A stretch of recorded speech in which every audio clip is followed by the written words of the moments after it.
Ladies and gentlemen, good day and welcome to the Tata Communications Limited Q3 FY26 earnings conference call. The results for the quarter ending 31st December 2025 have been announced and the data pack is available on our website. Please note all participant lines will be in the listen-only mode and this conference is being recorded. We have with us from the management team Mr. Amur Lakshmi Narayanan, MD and CEO, Mr. Kabir Ahmed Shakir, CFO, Mr. Rajiv Sharma, Head of Investor Relations, and Ms. Sudeshna Patnaik, DGM Investor Relations. We will begin the call with opening remarks from Mr. Lakshmi Narayanan on the business performance and outlook, followed by Mr. Shakir on the company's business and financial performance. Post that, we will open the floor for questions. In the event that the management line drops, we request participants to stay connected while we reconnect them to the meeting. Please note some of the statements made in today's call may be forward-looking in nature and are subject to risks and uncertainties. The company does not undertake to update these forward-looking statements publicly. I now hand the call over to Mr. Lakshmi Narayanan. Over to you, sir. Thank you. Good evening, everyone. You would have seen the announcement that the board has approved the appointment of Mr. Ganesh Lakshminarayanan as the CEO MD designate, subject to regulatory approvals, on my retiring in April. I congratulate Ganesh and wish him every success. It's been a privilege to steward the company through a phase of transformation, strengthening the digital fabric, increasing our customer relevance, and building a platform poised for growth and long-term value creation. As we progress through the remainder of the year into April, my focus remains firmly on execution and continuity. This quarter's performance reflects not just delivery in the moment, but the resilience and strategic optionality we have deliberately embedded into the business for the next phase of growth. This quarter, we acquired a majority stake in Commotion, a leading AI-native enterprise SaaS platform. Adoption of the platform within both products and processes will accelerate the AI integration across the digital fabric.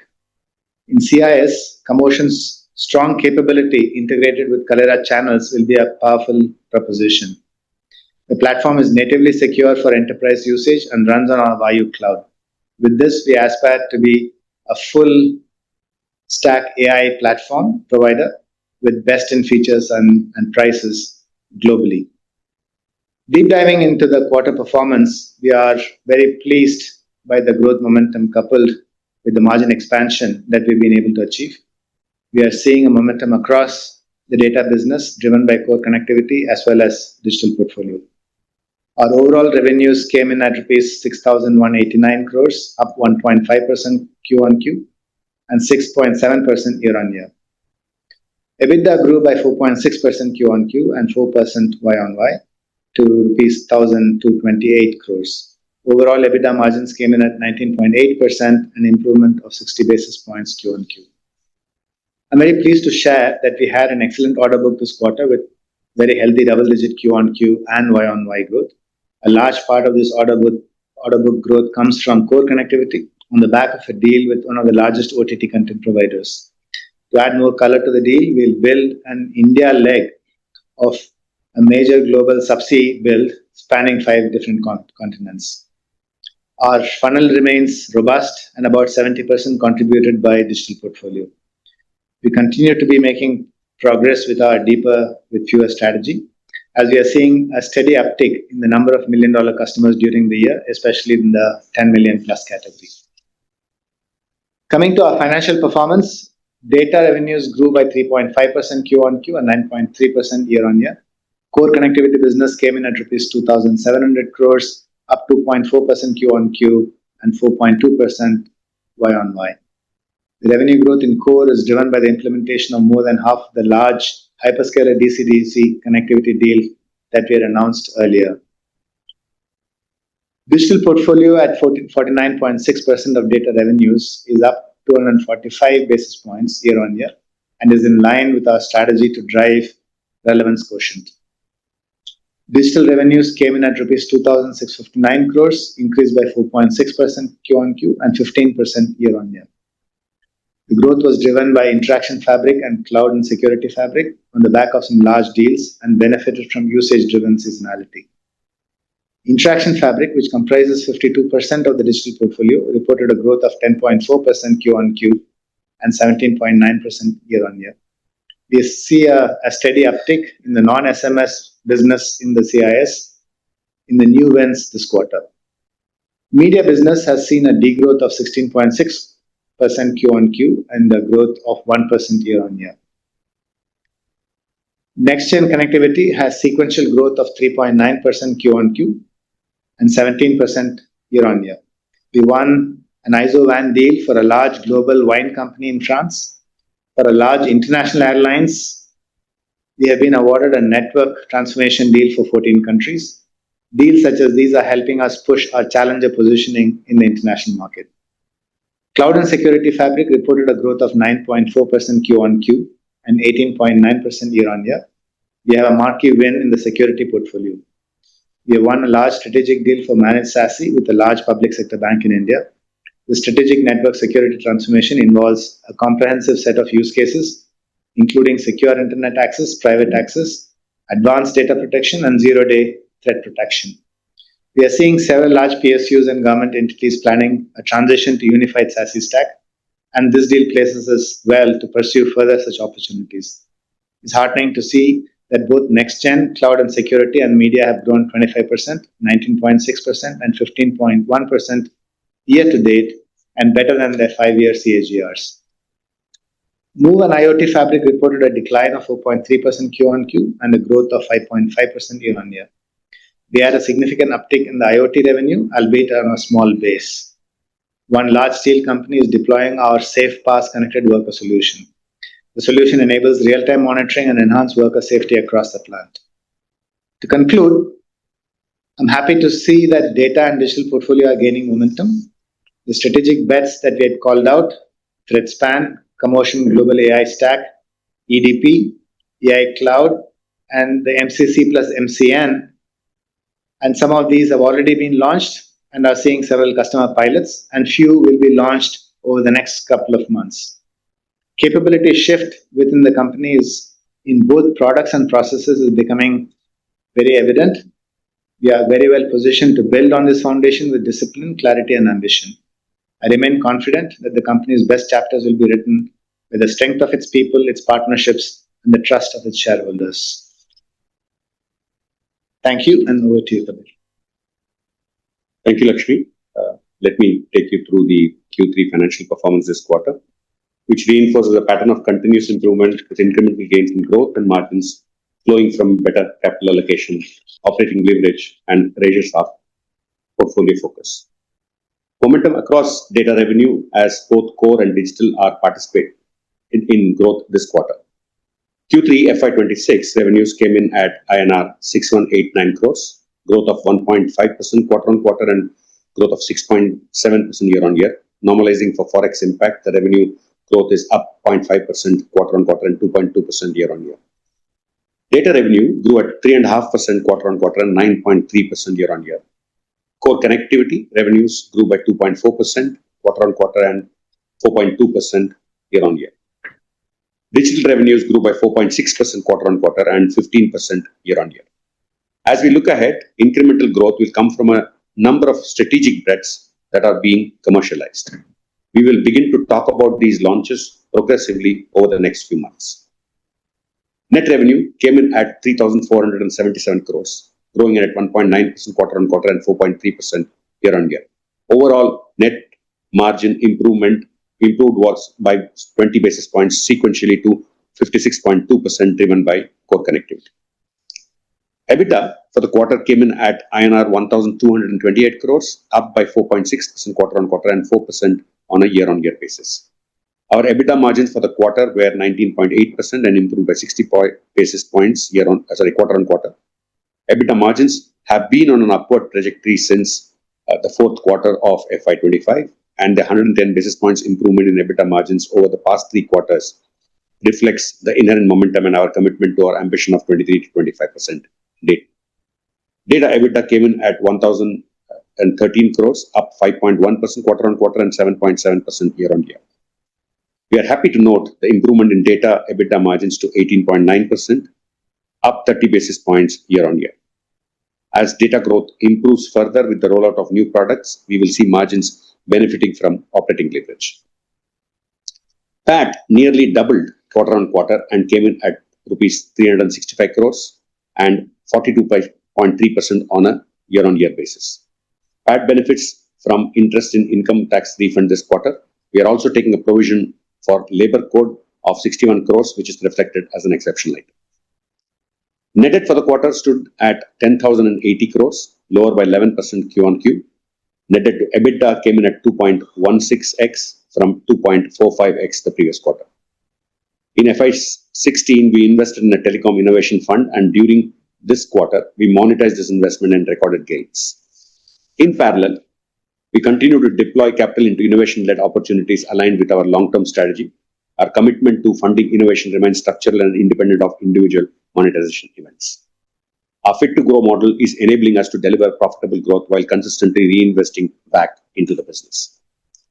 FCF for the quarter came in at 1,050 crores, up 3.9x quarter-on-quarter. The increase was driven by improvement in working capital and tax refund in this quarter. Cash capex for the quarter is at 575 crores. ROCE came in at 14.4%.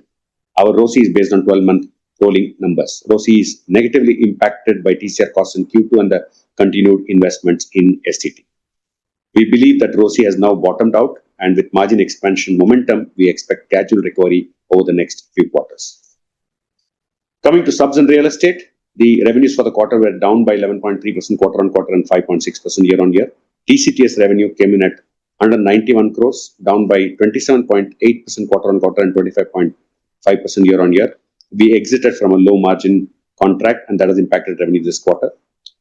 TCTS EBITDA for the quarter came in at 42 crores, and EBITDA margins came in at 22.3%.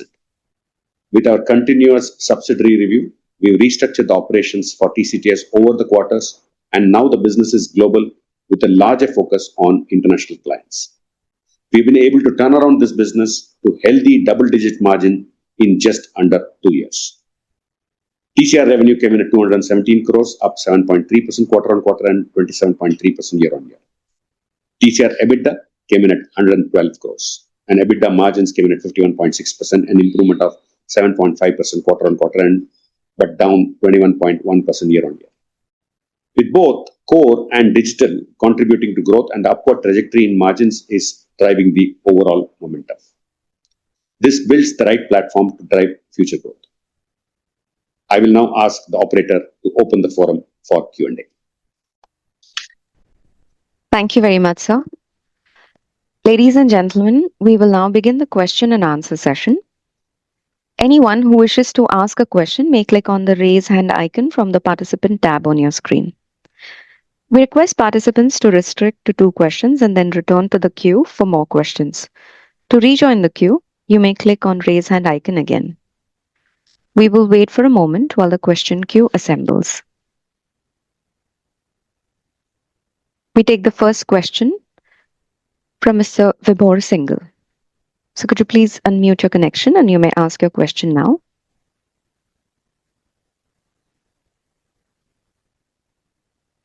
Please go ahead, sir. Yeah, hi. I hope I'm audible. Yes, yes. Thanks for the opportunity and congrats on a solid performance, sir. Lakshmi, wish you all the best. Basically, so my question was basically on the growth that we have seen in this quarter. I think we're consistently now reporting kind of double-digit growth in the digital business.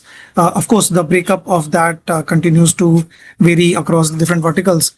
So do you feel that the mix that we have at this point of time in terms of the CIS business and cloud and media, this kind of a trajectory of double-digit growth is sustainable over the coming quarters, and we could probably up that bit also in coming quarters? And specifically on the media vertical, we saw a sharp fall in this vertical on a Q-on-Q basis. I don't know, I'm sorry if I missed your if you mentioned something about that in your opening remarks, but if you could elaborate, it's fallen from 390 crores to almost 312 crores in the last 2 quarters itself. So any color on that, and when do we expect this to get back? And then I'll have a couple of follow-up questions for Kabir. Yeah, thank you, Ibor. So talking about the digital growth, I think there is immense potential in all of the portfolios. Our focus on the next-gen connectivity, and as I called out in the commentary, the next-gen connectivity has existing products. Some of it we recently launched, and some we are going to be launching, even later this month on the multi-cloud networking. All of them are seeing very, very good traction. So that definitely has a potential to grow at the current or even increased rates. Similarly, on the cloud and security, with the investments we are making on the AI Cloud, AI Studio, strengthening our Vayu Cloud proposition, all of that have good potential. And again, end of the month, we are launching the Edge distribution platform, which is a solution similar to what Cloudflare has. It aims to protect those applications which are web facing for our enterprises with a very low latency and a high performance is what we will be offering. So that portfolio also has a lot of legs to grow. Coming to the CIS portfolio, we think that can definitely grow double digits. Our aim is to expand beyond the SMS channels, because the SMS channels, the margins are still not very good. So we're launching the voice, RCS, and WhatsApp. All of these have been launched in different markets, and we are seeing good progress being made. So that would expand. More importantly, the capability that I called out with Commotion, when integrated with these channels, with voice AI and agentic capability to deliver better experiences, if a customer is looking at marketing campaigns to acquire customers or to serve their existing customers, all of that can be handled through a very unified platform of agentic AI, voice AI running on Vayu Cloud, serviced by our own channels. That again has a lot of potential to grow in good double digits. Media, the also, if I look at the production capability, the media edge platform, which we call as a media ecosystem, those have excellent potential to grow. This quarter has seen a slowdown, largely because of the World Athletics, which that event concluded, and that was a fairly large contributor of revenue. But overall, in the long run, we think that would grow. And end of the month, we also will launch ThreadSpan, a product that spans the LAN, WAN, cloud, and security to bring a much more simplified management for enterprise customers. So all of these products will have a lot of leg to grow. On the Move and IoT, our focus is going to be largely to get this business back to profitability. So we will bet on that more to turn to profitability than to emphasize the growth on that. So largely that is how I would see in the mix of digital portfolio. Got it. That was really helpful, Lakshmi. On the collaboration in CIS vertical, now since it forms almost more than half of our digital revenue, I think we've seen a very good growth in all the 3 quarters of this financial year. Last year, we know that in the CPaaS business, there were a lot of pressure on the top line, as the global peers had also kind of got their volume. They were struggling for volumes in search of profitability. Do you think that phase is behind us now, and going forward, CPaaS business specifically can continue to grow? And again, on the media business, given that we've reached 300 crores of kind of top line in this quarter with the completion of the World Athletics event, do you believe that this is the normal run rate, or do you believe in the absence of an event like World Athletics, we can probably take it up from current levels also, given the kind of initiatives that we are taking? On the CIS business, I think the growth drivers, as I called out, the SMS world over is growing in 10-12%. I think we will be careful to focus our business on enterprise segment and look at profitable deals there rather than growing that at any cost. But as I said, There are other channels such as voice RCS, which has got potential and that has got much headroom. Adoption has been a bit slow in the market, so in the long run, we believe the other channels will start to grow well. And as I said, the pull will be from the AI platform that we talked about, and that will ensure that we can elevate our conversations to outcomes to our customers to be able to do their sales conversions or to be able to deliver a better service. And with the world-leading voice AI that the platform offers, that all of that offers a great potential. But do remember that in CPaaS today, the SMS portion is a very large chunk. The newer portions are smaller to begin with, but that's where we will see much of the acceleration coming from. So that's as far as the second big growth driver for us in the CIS business will also be on the contact center side of the business, where we launched a product called TX, which essentially sits on top of some of the existing contact center products, right? Whether it's Genesys or Cisco or even AWS, it can sit on top of that and essentially help a great deal in the productivity to the customers. Productivity of the agents is improved, and also customers are having to do a lot of customization on these contact center platforms. And with our TX platform, with all the integrations we have done, that customization efforts will go down. And we're also combining the Commotion's voice AI and AI capabilities into the TX. So that will be another growth driver. So the growth drivers in the CIS business would be the entire contact center space with TX integrated with AI, expanding to other channels, and the overall AI story that we are saying with the Commotion. So those would be the key growth drivers. The large part of the CPaaS business is SMS, and we think that the market is growing at 10%, and we would see how we can grow profitably with enterprise focus. So that would be the focus that we would have on the CIS side of the story. Coming to media, again, media is somewhat cyclical based on the events that happens.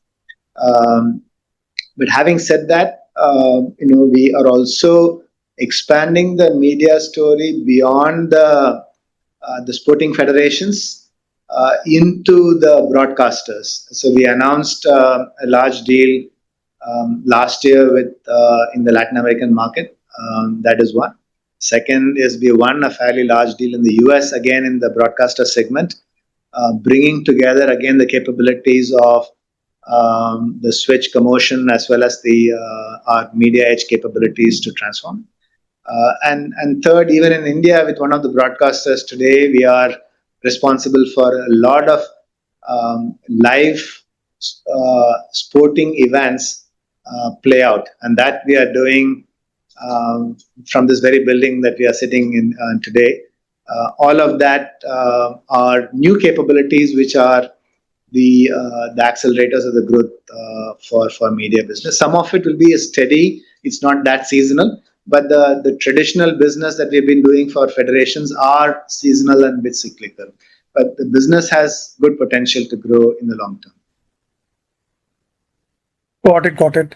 Thanks a lot for those detailed answers, Lakshmi. Kabir, I just got two questions from on the financials. So if I look at the overall the consolidated margins as well as let's say the data margins, they have expanded Q on Q. But I mean the highly demanding analysts that we are, I believe the pace of the margin expansion still appears to be a bit on the softer side. I think, and specifically now digital is almost half of the data revenue. Do you see this the pace of the margin expansion pick up in the coming quarters? And how could digital how far do you think are the digital margins, let's say from breaking even, either individually or any other color that you can provide on the break-even point for the digital subdivision?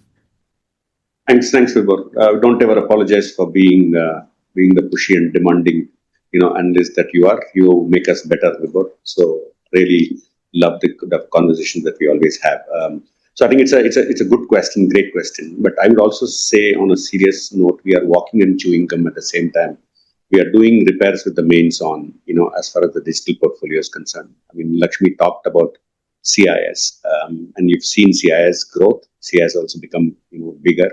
But this is also a business when we actually bought from Kalera, had a lot of elements in the business where we wanted to move away from traditionally, acquiring volume for the sake of acquiring volume, but to going into more profitable. So we wanted to change the mix of the business, and it's taking, time. This, I would say, in the last 2-3 quarters, really kudos, to the team and the business. They are changing the color of both the NR profile that we're getting from CIS, also the cost profile that we have some very hard calls being taken on that to improve the profitability. So I would say I'm quite pleased with the progress that CIS is making. And since we are hungry about it is why, commotion also has happened, not just for CIS, and I think commotion has the AI capability that it can infect positively the rest of the organization, as well. But we do believe that would be a very good, I would say, niche that we can have, where the conversation with our customers can shift away from price to value. I mean, that's what, the capability commotion can actually bring in. We have this good engine, of SMS, but the moment you add the intelligence layer, and composable, layers on top of that, and the unique capabilities of voice to voice that we have, then suddenly, the kind of opportunities it can give us, as a healthy margin, kind of opportunities it will give us is immense, and we are excited about it. So that's, on CIS. Likewise, I can go, into each and every, business. We are taking both surgical actions in terms of removing the cost structure and making them fit to compete today, while also having the eye on the ball to invest, for the future. So horses for courses for different businesses. That was one example. The 5 strategic bets that we called out on the Investor Day. Lakshmi alluded to a couple of them just now. We are excited about the launches that they will bring. These are all SaaS-based, margins. The margin profile, the NR profile of this are going to be like a typical SaaS company profiles, not the kind of NR profiles that you have seen traditionally in Tata Com. So we are quite excited about this. So mix, operating leverage, cost reduction, is, I would say, a combination of all of those things. Internally, we have a first tracker of each of these digital businesses when they will get the LOB margin before the general cost gets allocated to them. When do they get break even and positive and destination on that, and when do they get to EBITDA? And that is a varying, timeline depending on each of the portfolio segments. And that's the consolidated of that is what we gave in the Investor Day, that we are in that trajectory. I must admit, we are a little slower than what we wanted, because in this particular quarter, for example, we don't call that out because we are, as I said, we are walking chewing gum. We got out of an onerous contract in CIS, for example. The costs of it are already absorbed, even though the contract expires, next quarter. That costs are already been taken, in this quarter itself. So the multitude of actions that are being taken, I am quite confident that we should get to, digital break even, in the near to medium term, and by our ambition time frame, we should have the digital portfolio at its destination margin. Right. Just for a second, I thought you will not say near to medium, and you'll probably give me a quantified timeline of months or quarters. But I get that. If I can push my luck, which of the sub verticals in digital do you think will break even first? I mean, you're really pushing my luck, and yeah, CIS definitely yes. I think we have a path, for that to happen. And as Lakshmi said, media is cyclical, right? There are event based. We have very good logos, and then we need to utilize those logos and get the cost structure fit for purpose, as well. So very clearly, these two are businesses where clearly our focus is to get them into the black. Got it. Just one last bookkeeping question from my side. The TCR margins have been all over the place, 72%, 44%, 51%. As a modeling exercise, where do you think the equilibrium will be for the TCR, and what should we take for the margins going forward? I had mentioned before, it's mid 50s is what ideally it should settle down Mid-50s. at. There are some business model things that we are working on, Vibhor, and this is all WIP, Right. as we have. And once those get fructified, is when we will have a complete clarity on what it is. We had already indicated that those margin levels were high, and we will come down at to a reasonable level. In the last quarter itself, I had mentioned to one of the questions that was raised that it should be in the mid 50s. Mid-50s. Got it. Got it. Great. Thank you so much for taking my questions and wish you all the best. Thanks, Vibhor. Thank you. That question was from Mr. Vibhor Singhal of Nuvama Equities. We will now move to our next question. That's from Aditya Suresh of Macquarie. Please go ahead. Yeah, thank you. Lakshmi, first is congratulations and wishing you the very best.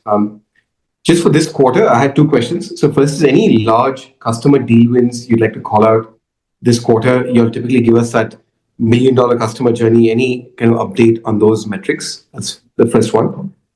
Second is on the data center opportunity. We've seen quite a few large hyperscale announcements in the past several months. Could you maybe just talk through how you're seeing the data center opportunity and what this could mean for your core connectivity segment in India? Thank you. I didn't get the second question properly, Aditya.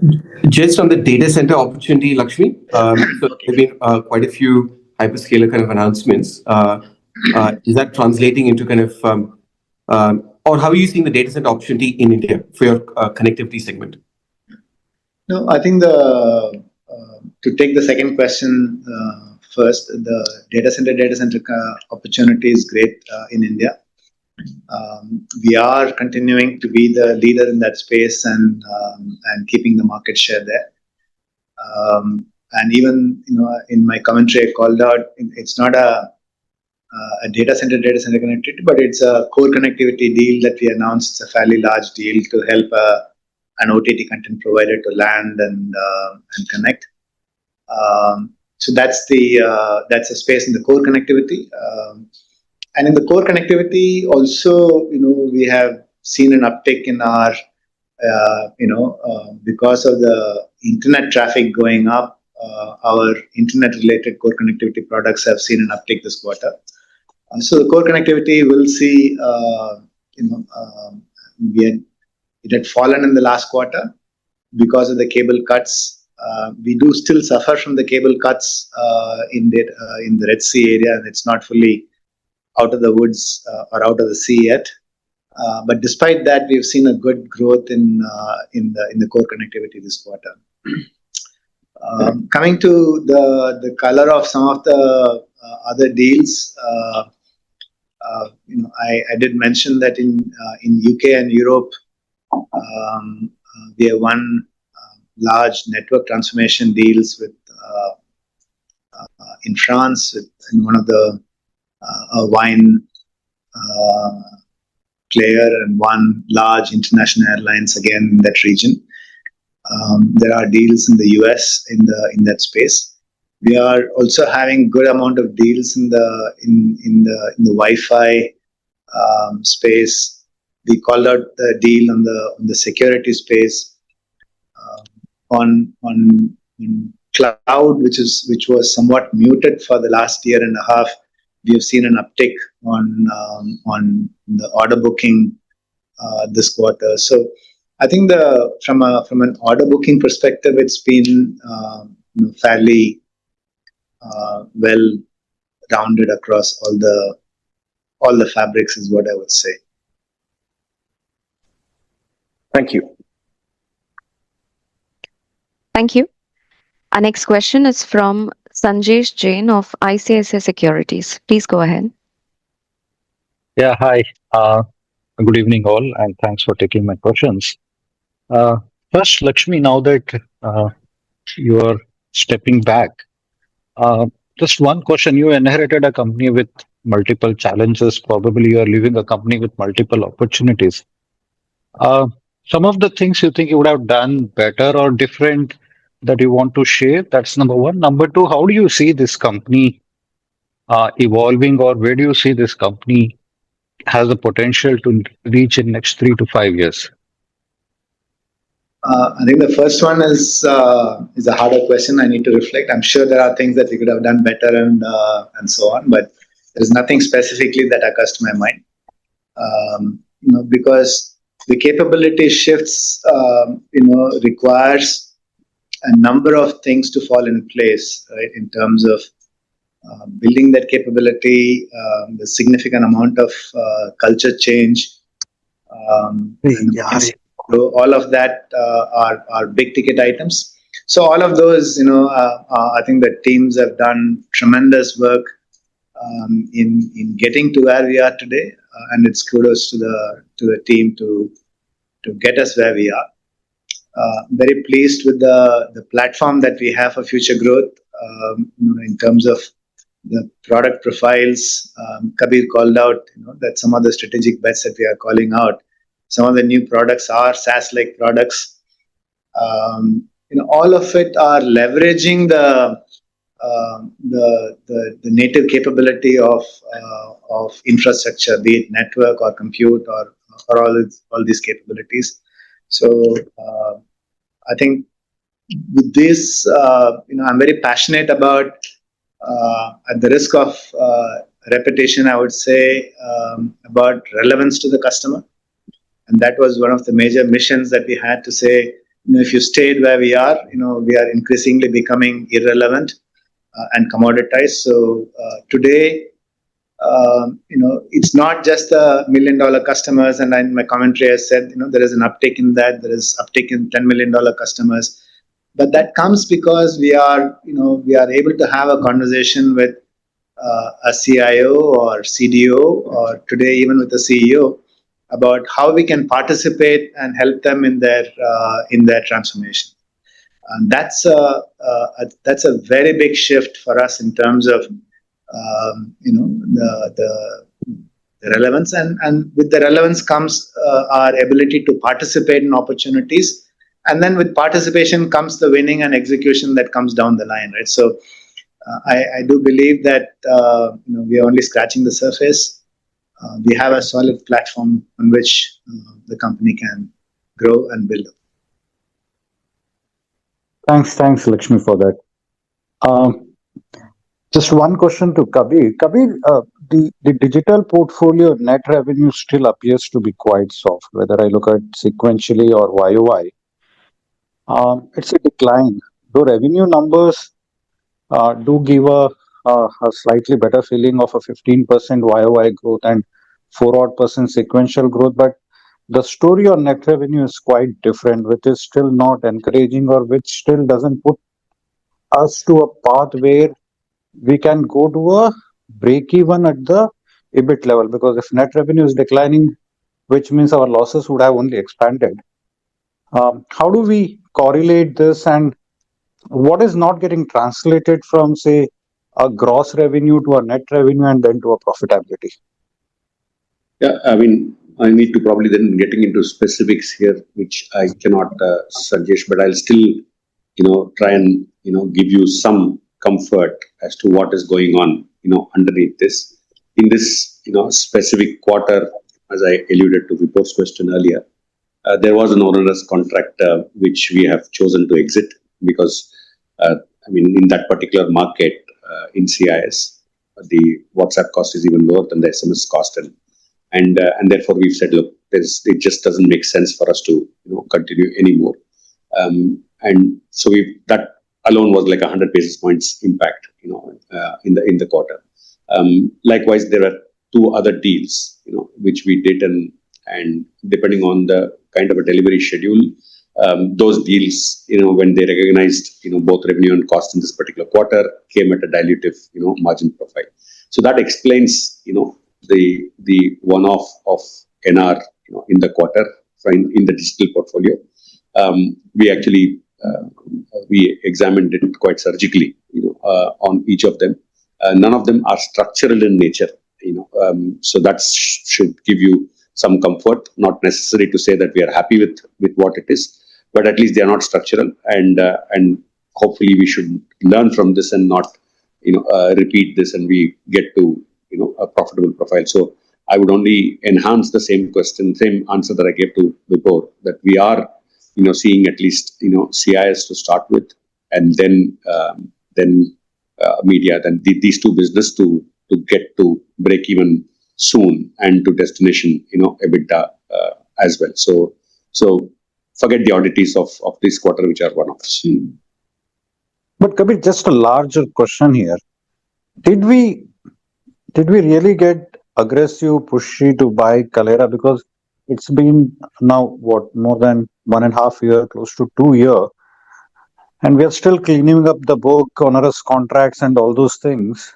So what's the learning for us from the two acquisitions we have did, and which should implement for the future? At least we don't repeat these things.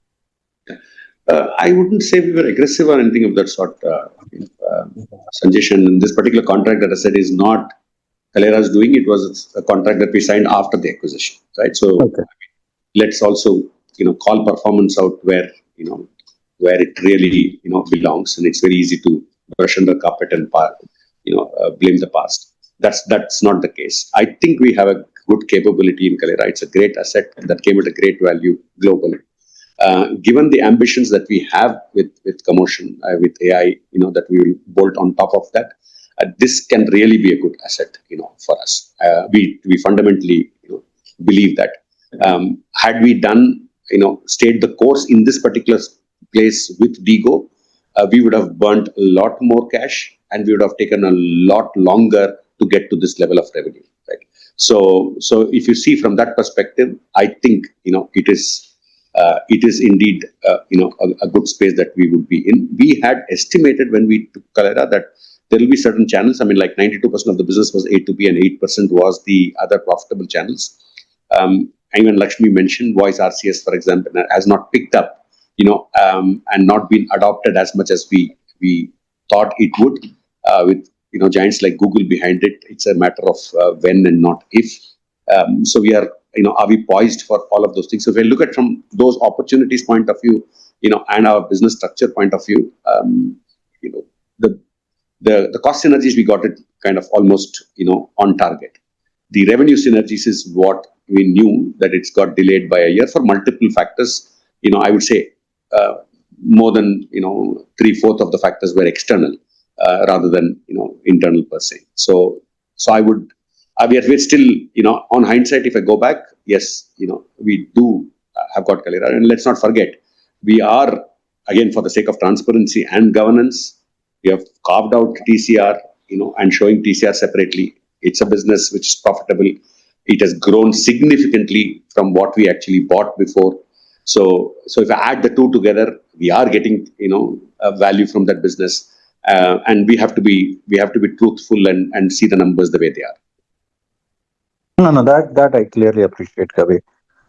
Lakshmi, one on the order book, it's been probably now 4 quarters or 5 quarters we have been speaking of a very strong order book.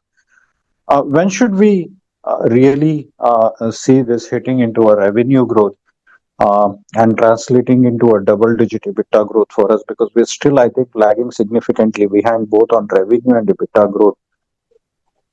So, Sanjesh, I don't know whether we're flagging strong order. We flagged a strong order booking in Q4 and Q1 of FY25, right? And at that time of order booking, I did say that one of the large orders, we will see the revenues starting to come in the later part of FY26, which is what you are seeing this quarter, a part of the revenue, and I called out in my commentary, which is one of the reasons why the core connectivity has seen an uptick in growth. And after that, in subsequent quarters in FY25, I did say that the order booking was more in the stable region and not gone back to the same levels of increased order booking that we called out in Q1 of FY25 and Q4 of FY24. Those are the 2 quarters we called out exceptionally good order booking. So that's the data. That is what we've been calling out, right? And after that, it's been a fairly stable order booking. Nothing to write home about. It wasn't declining, but it wasn't back at that levels of order booking that we had called out. I'm calling out this quarter that we had a very good quarter of order booking. There was one order again in the core connectivity space that I have elaborated. But even if I remove that large order, in the rest of the business also, there has been a good uptick in terms of the order booking on a Q-on-Q and on a year-on-year basis. So that's the data point as far as the order booking is concerned. No, I appreciate. I'm telling that we thought we were any which ways doing 14-15%, if I go by the historical rate. And then we had a couple of quarter of very strong and then a very stable order book. I thought that could have helped us to, and then significantly we called out that a lot of 70% plus are coming in the digital portfolio. I thought we would have crossed 20%. I think for now quite a few quarter, it appears that even on a low base or a favorable base last year, X of acquisition, and the growth was quite muted. On a favorable base and a stable to a better order book, I thought we would have done better. So just wanted to understand how should we reconcile this, or um, is there a real potential for us to grow beyond 20%? Because that is really what the company need to achieve the 28,000 crores of revenue. Yeah, no, I think if you ask me if we have the potential to grow, yes. I mean, I think the previous question I did elaborate in each of the areas. In next-gen connectivity, there are some new products, and next-gen connectivity by itself has been growing very well. In cloud and security, I did call out the cloud was a bit muted. We have been doing very well on security side, but we have seen an uptick on the cloud order booking, and we think that has got a great potential to grow. So each one of them, the only platform I called out was the Move and IoT, where we are sort of looking at that business to pivot to profitability. We are looking at how the product lines within that can be consolidate and rationalized a bit more. So and that we want to get that to a state of fitness before we focus terribly on growth on that side. But other portfolios, whether it's the next-gen connectivity, the cloud and security, the CIS platform, the media, all of them have potential to grow 20% or more. Got it. Thanks, Lakshmi. Thanks, Kabir, for all those questions, and best of luck for the coming quarter. Lakshmi, all the best for your next journey. Thank you. Thank you, Suresh. Thank you. Our next question is from Vineet Manik of Karma Capital. Please go ahead. Firstly, wishing you, Lakshmi, very all the best for your future endeavors. Most of my questions have been answered. Just two clarification needed. So, one to Kabir on the TCTS part of the revenue. So, where should we look at this bottoming out, and from there, how should we look at growth? So, as we said that most of our baggage has now been cleared. So, how should we look at this segment from a top line perspective going forward? And the second thing, also, can you help us understand on the sudden increase in the depreciation during this quarter? What was the reason to it, and how should we look at the sustainable number going forward? Yeah, thanks, Vineet. Let me answer the TCTS question first.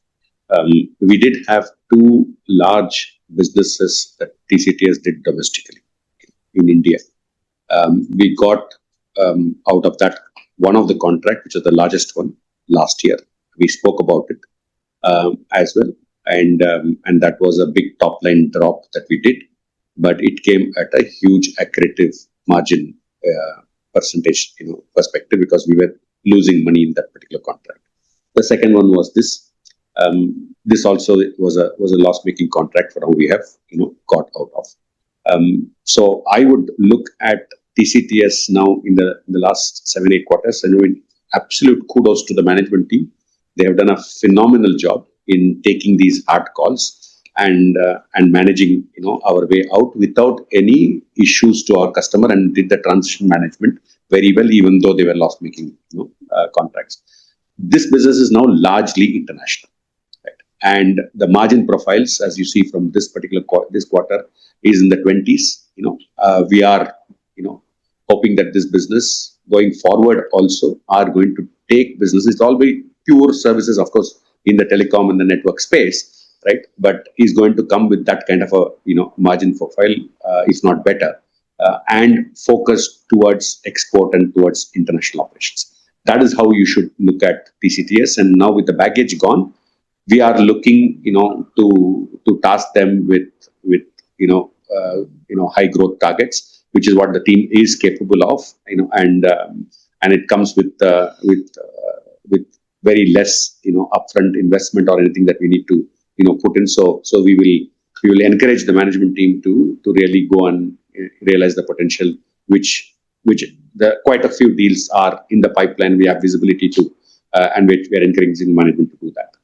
On depreciation, technical accounting point, we need, so I wouldn't really worry about it too much. It was one specific deal where, it is the nature of an IRU. If it is the nature of an IRU, it doesn't sit in OPEX, it goes, as depreciation. It was effective 1st of April, but the contract was signed in October. So that's the reason why the sudden increase that you see is the reclassification done from the 1st of April onwards, because only when the documentation was in place and the contract was signed with the customer could I affect such changes. I wouldn't worry too much, because we don't structure the deals driven by accounting reasons. We structure the deals driven by customer needs and what the customer wants. In this particular case, once that deal was inked and the documentation was available, this was the right accounting entry. So the team, went ahead and restated it. It's such things like this have existed in the base as well, because it was, and that normally concludes within the quarter or maximum 1 quarter. I mean, this time it just went through 3 quarters, and that's the reason why you're seeing the impact. Got it. So it will be one time in nature, and from next quarter onwards, we should see a normalized depreciation. Absolutely, you're right.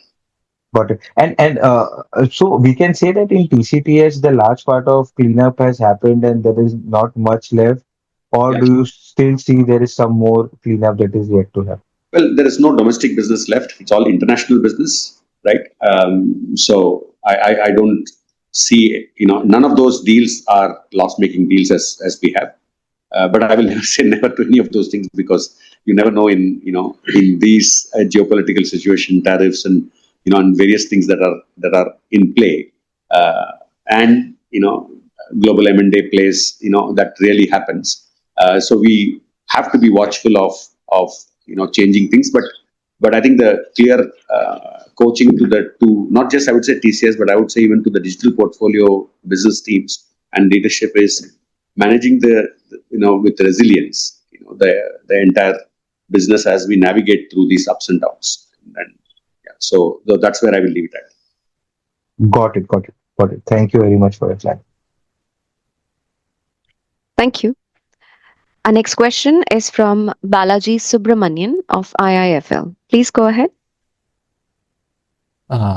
Thanks for taking my call.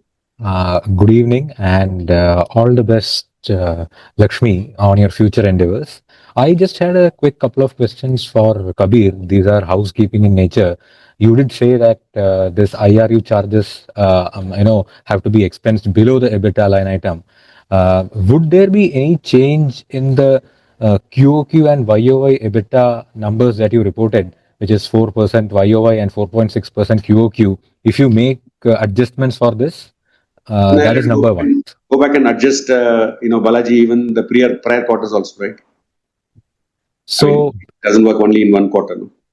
Yeah. So is there any, bunched up impact this quarter? That is what I was trying to understand. So will the underlying numbers be any different if the accounting treatment, were to be removed? The effect of the accounting treatment were to be removed? If you take short term, yes. If you take, over, a year, no, because it gets evened out. So any sense on, how much that delta would be in on a quarter-on-quarter basis? I mean, I don't want to call out the specifics. I don't have it. Why don't you connect with Rajiv, and I'm sure he can explain the maths to you, Balaji. Yeah, sure. And the second one is on the improvement in NR to GR ratio in core connectivity. So anything to call out there? I think this time it was around 83%. Usually it's around 80-81%. So anything to call out there? It's I would say operating leverage growth and the mix of growth versus international versus India. as Got well. it. So nothing specific to call out. Got it. Got it. That's it from my side. Thank you and all the best. Thank you, Balaji. Thank you. Our next question is from Avnish Tiwari from Vicaria Change LLP. Please go ahead. Hi, Lakshmi. Congratulations and to bring the company where it is, the transformation, and wish you very best in future. I have two questions. One is your successor Ganesh. Can you help us? What were the change capabilities the board and you looked in where the company's trajectory has been in last few years, which we have transferred in terms of capabilities and everything.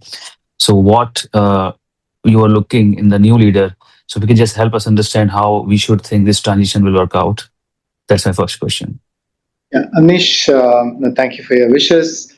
I would only talk about the process. It's been a while. The NRC and some committees by the board um, looked at extensive set of candidates and went through a process to arrive at the answers.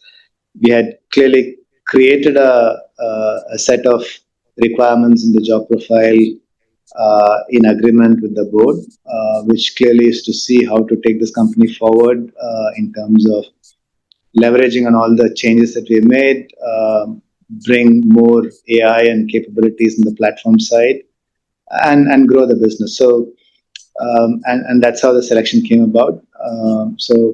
I don't want to talk about anything specific. You will get to meet and hear from him soon.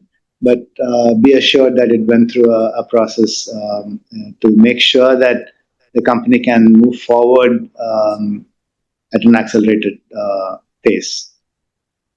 Great. No, this is super helpful. The second question I have that you have built great capabilities, and I think the growth is also, you said in order book, at least we are seeing some signs emerging. What do you think this whole, we see the AI, a big capex, maybe it's right now hardware side, uh, that piece you have been trying to grow this company, very hard efforts you put in. So in terms of headwind and tailwinds, and as you leave this footprint, how are you seeing the overall outside the company's control kind of headwinds and tailwinds you're experiencing in your platform? No, we've been calling that out even in IR day. If you see, there are two things. One is the macro environment is not very helpful, and that's continuously changing. And the uncertainties there means that the businesses are cautious. But on the positive side, or the tailwinds, are the huge changes that are brought about by AI and the potential that AI offers to enterprises to transform themselves. And we are only scratching the surface as far as the enterprise adoption of AI goes. And they have to now build new class of applications that are intelligent. And that would mean that the entire digital infrastructure has to be significantly looked into and transformed. They have to look at the when I say AI adoption at scale, many enterprises are still taking a very use case approach. Every use case is a project, and each of the project takes a long time. And that is where a platform like Commotion that we are bringing in brings a more platform centric approach to AI. In a sense, we are trying to say that it's like an AI operating system. So today, as you pointed out, it's more the beneficiaries of AI are the chip manufacturers, the hardware, and that's where the bulk of the spend is going. And then the attention has come to the models. Models also, there are not going to be too many models. Large models are going to be consolidating, and there are going to be few.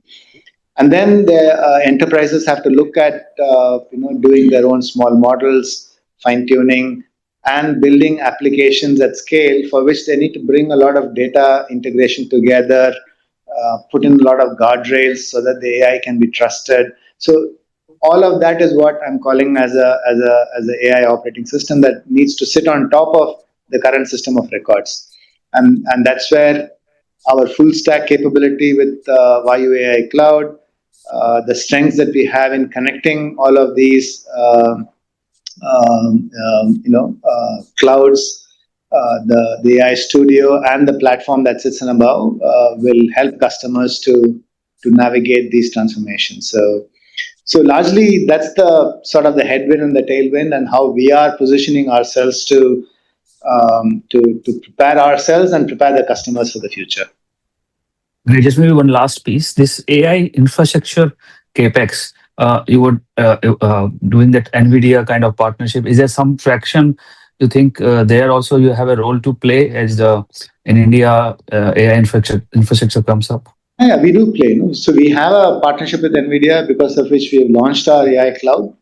And the AI cloud, we are targeting more of enterprises. And as I called out in my commentary, we are beginning to see uptake in the adoption of our AI cloud, both for training as well as for inferencing. We are also launching our AI studio that sits on top of the cloud for customers to build their own AI application. So ours will be a fully integrated stack, right from GPU to AI studio to building agentic AI with the Commotion platform. And that is our play in the market. Great. Thank you, Lakshmi, and wish you very best. Thank you. Thank you. That was the last question for today. I now hand the floor back to Mr. Lakshmi Narayanan for closing comments. Over to you, sir. Thank you all again. I know many of you called out to wish me luck for my stint after, but thank you for all your support. And as I read out in my commentary, we'll keep our heads down in executing this quarter, and we think we have a great platform on which the company can go forward. I want to call out that the momentum that we've seen on the growth is something that we would want to build on. And the strength of the company is being very close to the customers. The NPS scores are great, and our relevance to the customers are increasing. So with that, we think we'll execute with all the focus that we need to execute. Thank you so much for all your support. Thank you. On behalf of Tata Communications, that concludes today's conference. Thank you for joining us, and you may now click on the leave icon to exit the meeting. Thank you all for your participation. Goodbye.